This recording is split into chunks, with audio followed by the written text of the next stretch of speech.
Hello, welcome to the EagleSix Airsoft video. We're going to be testing this Tokyo 417. This one's been built for a DMR spec. It's going to be shooting, we recommend the 4.3s on it. And we've got the Prometheus tightbore barrel, the 407. We've got the Prometheus hard gears, 20:1. We've got the 6mm Prometheus bearings. We've got the EagleSix upgraded power spring. We've got the FPS cylinder in there. We've got, which obviously we had to change just because obviously it's a DMR build. We've got the basically Prometheus gold bar kit on the back there, so for easily convert it over to Dean's connectors. We've got the gates Titan Advanced, obviously because it's a DMR build. You're going to have to worry about things like single shot lockup and stuff, so obviously we recommended going for the gate Titan to make sure that you never have to, hopefully, ever have to suffer any sort of lockups on it.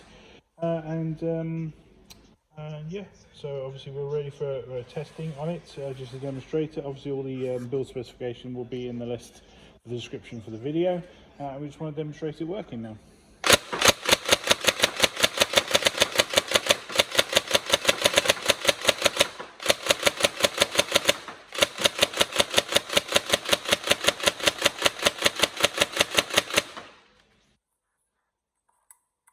Obviously it's single shot locked on this particular gun.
There we go, so it's all ready and tested. We hope the build specification is okay, and we hope you have loads of fun with it. Thank you.